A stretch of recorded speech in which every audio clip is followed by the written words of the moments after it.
दोस्तों, मैं फराज मलिक। वक्त हो चुका है प्राइम टाइम शो का। इस शो में हम बात करते हैं दिन भर की उन तमाम छोटी बड़ी खबरों पर जो सोशल मीडिया पर ट्रेंड हो रही होती हैं। तो आज सोशल मीडिया पर पूरा दिन बाबरी मस्जिद केस ट्रेंड हो रहा था। इसके अलावा जो हाथरस में एक बिटिया के साथ हुआ है, दलित बिटिया के साथ, उसको लेकर सोशल मीडिया पर पूरा दिन चर्चा होती रही। तो आज के इस शो में इन्हीं दोनों खबरों के ऊपर हम चर्चा करने वाले हैं। बहुत सारी छोटी बड़ी खबरें इन दोनों खबरों से जुड़ी हुई हैं, वो हम आपके सामने रखने वाले हैं। तो सबसे पहले बात करते हैं हाथरस वाले कांड। कल की वीडियो में मैंने आप लोगों को मनीषा वाला केस पूरा बता दिया था कि मनीषा के साथ क्या क्या हुआ, उसकी सांस किस तरीके से निकली, आखिरी दम तोड़ने तक की बात मैंने आप लोगों को बता दी थी। लेकिन इसके बाद बहुत सारी बातें ऐसी हुई हैं जो मैं आपके सामने रखने वाला हूं। मनीषा ने कल सुबह हॉस्पिटल में दम तोड़ा था। उसके बाद आधी रात को पुलिस मनीषा के शव को लेकर उसके गांव आ रही होती है। परिवार वालों ने पुलिस से मांग की कि मनीषा का शव उनको दे दिया जाए और उसका अंतिम संस्कार वो सुबह को करेंगे। लेकिन पुलिस वालों ने मनीषा के शव को परिवार वालों को नहीं दिया और जबरदस्ती खुद पुलिस ने मनीषा का अंतिम संस्कार कर दिया। परिवार वालों के आरोप के मुताबिक पुलिस ने उनको मनीषा के शव के पास जाने भी नहीं दिया। अंतिम संस्कार में कोई भी परिवार का सदस्य शामिल नहीं था। लेकिन पुलिस की तरफ से जो बयान आ रहा है उसमें यह कहा जा रहा है कि परिवार वाले मनीषा के अंतिम संस्कार में शामिल थे, उन्हीं की मर्जी से अंतिम संस्कार किया गया है। लेकिन जिस तरीके की वीडियो सामने आ रही है और खबरें सामने आ रही हैं, उसको देखते हुए यही लग रहा है कि मनीषा का परिवार अंतिम संस्कार में शामिल नहीं था। आखिर पुलिस ने ऐसा क्यों किया, यह बड़ा सवाल अभी तक बना हुआ है। इस पर जांच की जा रही है। बहुत सारे पुलिस वालों से पूछताछ भी की जा रही है। पुलिस प्रशासन पर और योगी सरकार पर लोग सवाल उठा रहे हैं कि आखिर पुलिस ने ऐसा क्यों किया। मनीषा के साथ जो कुछ भी हुआ उसको लेकर पूरा देश गुस्से में है। अब योगी आदित्यनाथ ने वीडियो कॉन्फ्रेंसिंग के जरिए परिवार वालों से बात की और आरोपियों को कड़ी से कड़ी सजा देने की मांग की है। प्रधानमंत्री नरेंद्र मोदी ने भी योगी आदित्यनाथ से बात की और आरोपियों को कड़ी सजा देने की बात कही। लेकिन बड़ा सवाल यही उठता है कि आरोपी को पकड़ तो लिया गया है, जेल में भी डाल दिया गया है, लेकिन उनको सजा क्या मिलेगी? क्योंकि हमारे देश के अंदर देखा गया है कि कोई भी कांड होता है, बड़ा से बड़ा कांड हो जाता है, लेकिन उसका मुकदमा इतना लंबा चलता है, इंसाफ मिलने में बहुत वक्त लग जाता है। लेकिन देश का हर एक नागरिक ये मांग कर रहा है कि मनीषा को तुरंत इंसाफ मिलना चाहिए। जो गुनहगार है उनको तुरंत फांसी होनी चाहिए। अब देखते हैं कि इनको फांसी कब होती है। आइए अब आप लोगों के सामने हम दुनिया के कुछ ऐसे देशों के कानून रखने वाले हैं जहां पर इस गंदे काम की सजा बहुत ही ज्यादा खतरनाक है।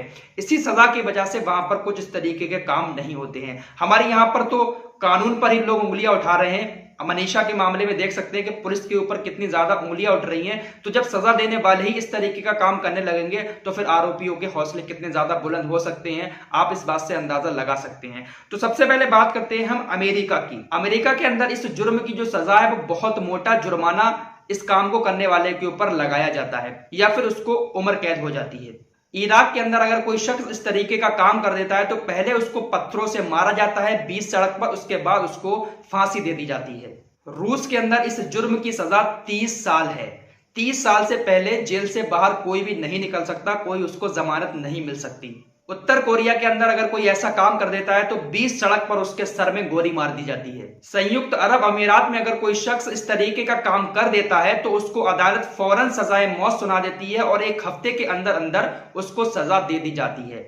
लेकिन हमारे देश के अंदर इस तरीके का कोई भी कानून नहीं है, जिसके बाद इन आरोपियों के हौसले इतने ज्यादा बुलंद हैं। रोजाना देश के हर एक कोने से रोजाना कहीं ना कहीं ऐसा कांड होता रहता है।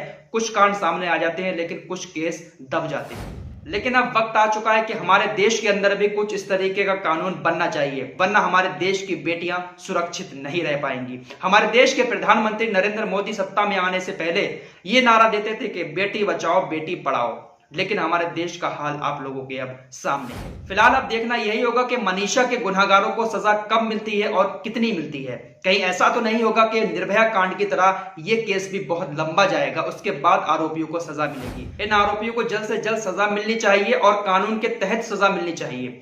अभी अभी भाजपा के जो महासचिव हैं कैलाश विजयवर्गीय, उनका एक बयान सामने आया है। उन्होंने कहा कि आरोपी पकड़े जा चुके हैं, जो 4 आरोपी हैं। और आप सभी लोग जानते हैं कि उत्तर प्रदेश में कार कभी भी पलट जाती है, आरोपियों की कार कभी भी पलट सकती है, कभी भी एक्सीडेंट हो सकता है। तो आप लोग समझ सकते हैं उनका इशारा किधर है।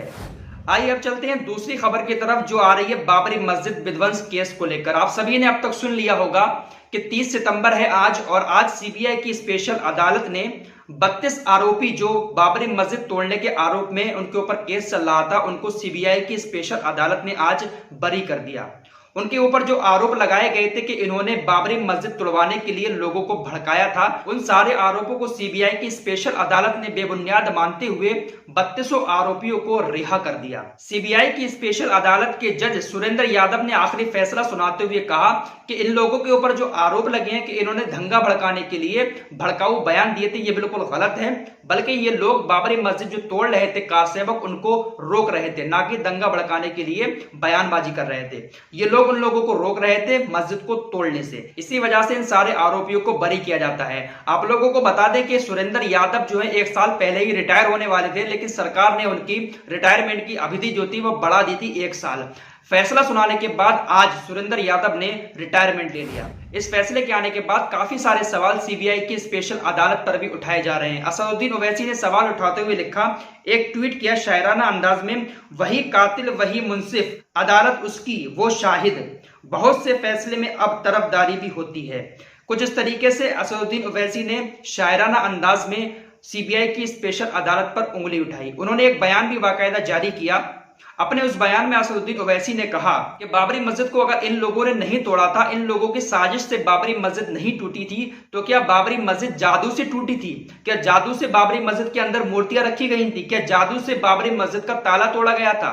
कुछ इस तरीके का बयान असदुद्दीन ओवैसी की तरफ से आया है। असदुद्दीन ओवैसी ने कहा कि सीबीआई की स्पेशल अदालत ने इन लोगों को यह कहते हुए बरी कर दिया कि इन लोगों का कोई इसमें हाथ नहीं है, लेकिन बाबरी मस्जिद को तोड़ते वक्त वहां पर ये लोग थे और ये लोग भी चाहते थे कि बाबरी मस्जिद टूटे।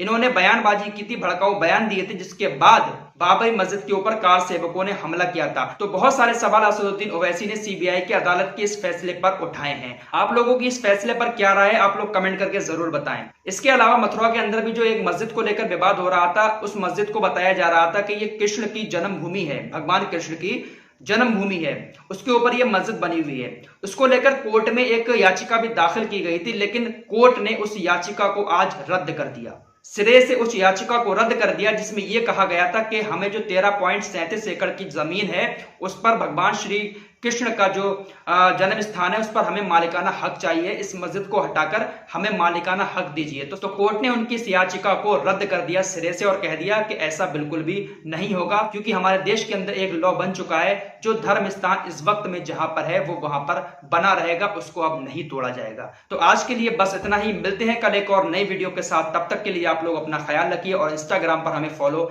जरूर कर लीजिए। इंस्टाग्राम का लिंक हमारा डिस्क्रिप्शन में दिया हुआ है।